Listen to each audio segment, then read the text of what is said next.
వసుదేవసుతం దేవం కంసచానూరమర్దనం దేవకీ పరమానందం జగత్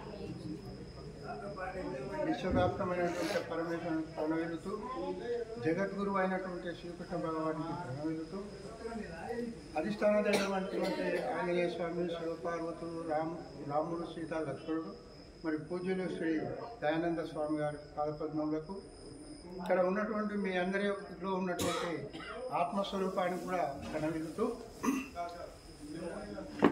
మనము రోజు ఇక్కడ భగవద్గీత చదువుతున్నాం, విష్ణు సహస్రనామం చదువుతున్నాం, హనుమాన్ చాలీసా చేస్తున్నాం, అన్ని భక్తి కార్యక్రమాలన్నీ కొన్ని మనం జరుపుకుంటున్నాం.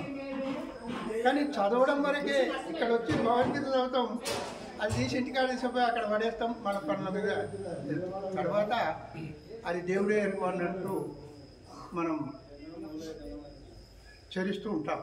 అట్లా కాదు, ఎప్పుడు మనము ఆ భగవంతుని యొక్క నామస్మరణను స్మరించుకుంటూ ఉండాలి.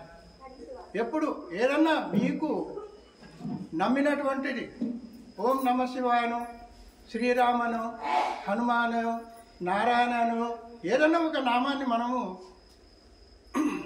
మనసులో ఎప్పుడు రమిస్తూ ఉండాలి.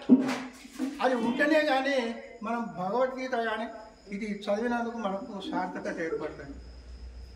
అంటే ఒక పిల్లవాడు ఏడుస్తున్నాడు, చిన్న పిల్లవాడు, 2 నెలలు 3 నెలల పిల్లవాడు. ఆ ఏడుపు ఆకలి అయ్యి ఏడుస్తున్నాడు, కానీ అతను నోటితో చెప్పలేడు నాకు ఆకలి అవుతుందని. కానీ ఆ ఏడ్చినప్పుడు తల్లి గ్రహించి అతనికి పాలు ఇవ్వడం జరుగుతుంది. అంటే ఆ ఏడుపు ఎక్కడి నుంచి వస్తుంది? హృదయం నుంచి వస్తుంది. పలకలేడు, నోటితో చెప్పలేడు, కానీ హృదయం నుంచి ఆ యొక్క ఏడుపు వస్తుంది. కాబట్టి అటువంటివి మనం భగవద్గీత కానీ విష్ణు సహస్రనామం కానీ హనుమాన్ చాలీసా కానీ హృదయం నుంచి చదవాలి. హృదయంలో తన్మయత్వం పొందాలి, అప్పుడే మనకు దాని యొక్క ఫలితం మనం పొందుతాం. అదేవిధంగా మనం ఒక కుక్క మన ఇంటి ముందుకు వచ్చింది అనుకోండి, ఆ కుక్కకి అన్నం పెడతాం. ఆ కుక్క ఏమని జీవిస్తుందో తెలుసా? మనకు తెలియదు, ఎందుకంటే మాటలు రావు కదా. అన్నదాత సుఖీభవ అంటారు, మనకు తెలియదు. అది ఎట్లా తెలుసుకుంటున్నాం మనము? అన్నం తినుకుంటూ దాని తోకను ప్రేమతోటి ఊపుతుంది. కాబట్టి అది ఆ యొక్క తోక ఎక్కడి నుంచి ఊపుతుంది? తన హృదయం లోపల నుంచి ఆ యొక్క ప్రకల్పనలు జరుగుతున్నాయి. కాబట్టి హృదయంతో మనము భగవద్గీత కానీ హనుమాన్ చాలీసా కానీ విష్ణు సహస్రనామం ఇవన్నీ కూడా చదువుకోవాలి. హృదయాంతరాలలో అవి పదిలమైపోవాలి. ఏ నిద్ర లేచినా రామనామ స్మరణను, నమశివాయను ఏదైనా కానీ అవి మనం మదిలో ఎప్పుడు మెరుస్తూ ఉండాలి.